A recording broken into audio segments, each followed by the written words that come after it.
सुप्रभात जय मसीह की।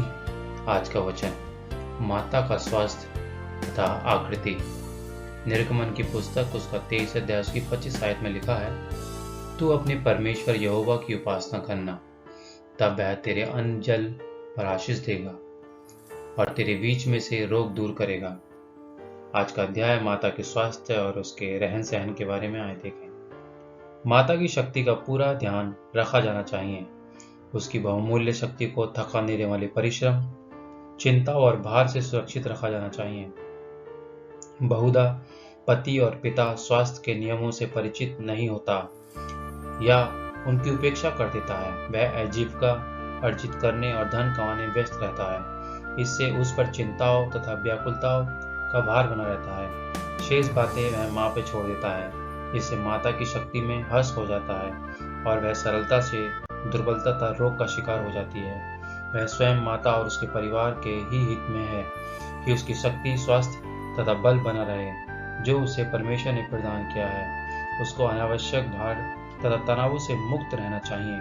भोजन का प्रभाव मस्तिष्क और मनोवृत्ति पर पड़ता है, इसलिए उसे अपने भोजन के विषय में अत्यधिक सावधान रहना चाहिए। उसे ऐसा भोजन करना चाहिए जो पोषक हो परंतु उत्तेजक ना हो, जिससे उसकी नाड़ियां और मनोभाव शांत रहे। निराशा की स्थिति में अपने मन और मस्तिष्क को नियंत्रित रखने के लिए माता बहुत कुछ कर सकती है और उसको करना भी चाहिए।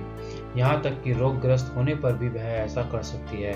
उसे केवल स्वयं को प्रशिक्षित करना है, प्रसन्न बना रहना और शोरगुल सहन करना है। उसे घर में ऐसी स्थिति नहीं उत्पन्न करनी चाहिए कि बच्चे अपने को हीन समझने लगें और घर को एक कब्र का अनुभव करने लगें और माता का कमरा उनके लिए संसार का अत्यधिक निरादन स्थान बन जाए। माता को ऐसे वस्त्र पहनने चाहिए जो उनको सुहाते हों। इससे बच्चों के मन में आपके प्रति सम्मान बढ़ेगा।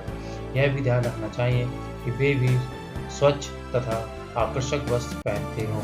उनको गंदगी की आदत से बचाएं। यदि माता स्वयं मैले वस्त्र पहनती है तो वे बच्चों को भी गंदा रहना सिखाती है। अनेक माताओं का यह विचार होता है कि घर में कुछ भी पहना जा सकता है, चाहे वे गंदे या भद्दे क्यों ना हो, परंतु ऐसा करने से बच्चों में अपने घर की रुचि शीघ्र ही समाप्त हो जाती है। बच्चे अपनी माँ के वस्त्रों और दूसरी स्त्रियों के वस्त्रों की तुलना करते हैं और स्वच्छ तथा सुंदर वस्त्र धारण करने वाली स्त्रियों के प्रति अपना सम्मान बढ़ जाता है और अपनी माता के प्रति घट जाता है। बच्चों में औचित्य की भावना होती है। वस्तुओं में समुचितता के प्रति एक धारणा होती है। वे शुद्धता और पवित्रता की ओर किस प्रकार आकर्षित हो सकते हैं। यदि वे अव्यवस्थित कमरे या माता के गंदे और मुचड़े हुए वस्त्र देखते रहें, तब स्वर्गीय अतिथियों को जिनके घर शुद्ध और पवित्र हैं, ऐसे घरों में आने के लिए किस प्रकार आमंत्रित किया जा सकता है।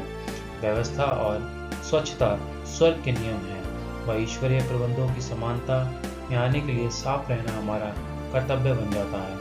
धन्यवाद। परमेश्वर सबको आशीष और बरकतें दे।